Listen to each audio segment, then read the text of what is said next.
never asked to be special, but I know all this stuff already. You might be more advanced than others.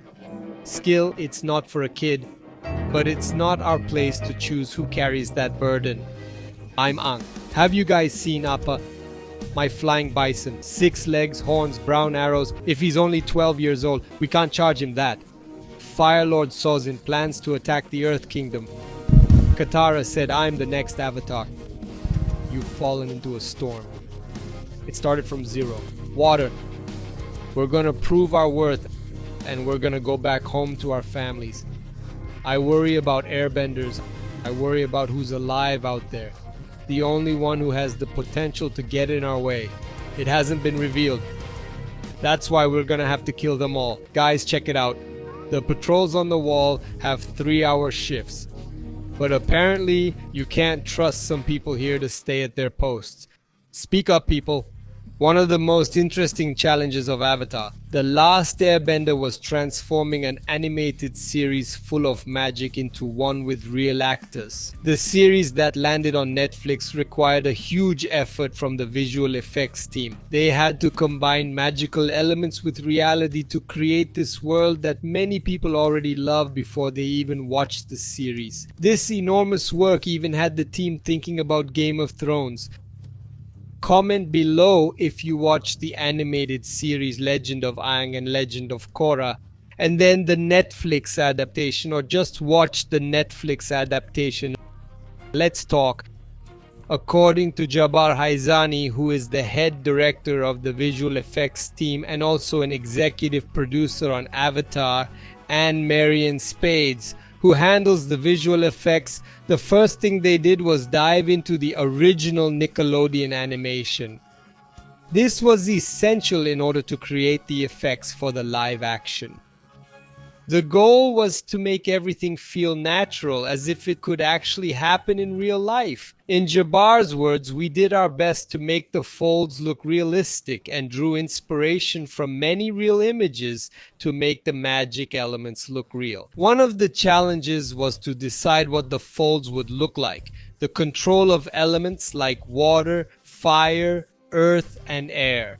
The complexity of showing each of these elements varied a lot. For example, Marion Spade said earthbending was a little less complex because it's more tactile. Firebending, on the other hand, was a little smoother because they already had previous experience with it. They knew they needed sparks and smoke. Basically, they were inspired by flamethrowers to create this effect. But things got complicated when they got to the air. They said airbending was a lot more challenging because you can't see the air. They used distortion effects to simulate how light refracts, drawing a lot of inspiration from fighter planes, which leave a thermal distortion behind the engines. This helped to create a visual effect. Also, depending on the location, they used elements like snow or sand to give an idea of how the air moves. In Jabbar's words, everyone knows what water looks like and how it behaves. With this series, we had to convince the audience to believe that water can do things that in reality are not possible, but we found a way to balance it out, allowing the bending to have a fluid movement with droplets and jets and still seem to obey gravity. It was our way of bringing this magical aspect into something more believable. Before I delve into more detail, just a quick thing, subscribe to the channel and like the video. It really helps and it keeps you updated. I'm here every day talking about these topics and keeping you up to date. Your likes and subscriptions help this project grow, and as it gets bigger I can bring more cool videos to you. Deal? Thank you for subscribing and liking. Moving on. The blend of real and fantastical was vital to the project, surpassing mere folding techniques and shaping the entire concept. A good example is the art department's decision to merge physical elements with digital effects. In movies with a lot of spades, having tangible components in the sets and creatures is crucial for maintaining realism, even in the most imaginative scenes. Marion said they're not fans of green screen scenes where actors have to imagine everything. They sought depth and solid sound to lean on. In fight scenes, for example, the interaction between the folds and the actions of the actors and stunt people is a reflection of the synergy between reality and the digital world.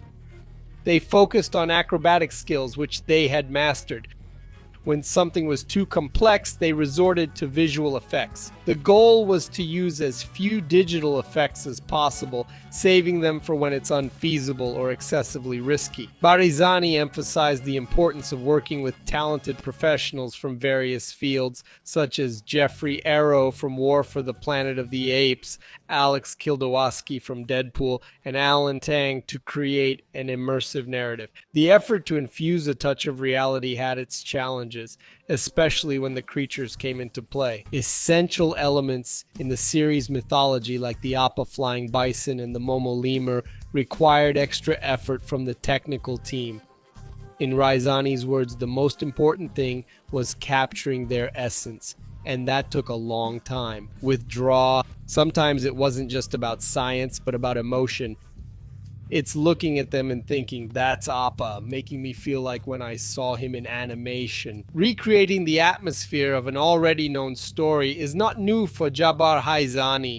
He sees parallels between his experience on Avatar and the Game of Thrones series, which also aimed to give book readers a new perspective on screen.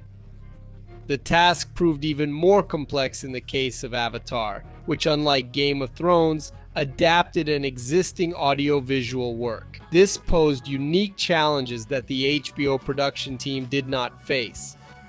Meaning, in the case of Avatar, the fans of the animation had specific expectations, and any misstep could leave them feeling that something was missing in the live action. Both the live action version of Avatar, The Last Airbender, and the original animated series are available on Netflix.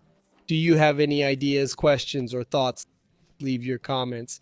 I would love to chat about the topic of the video. If you like the video, give it a thumbs up, share it, and subscribe to stay updated. Suggestions for upcoming videos that are worth watching are popping up here now. See you in the next video. See you later.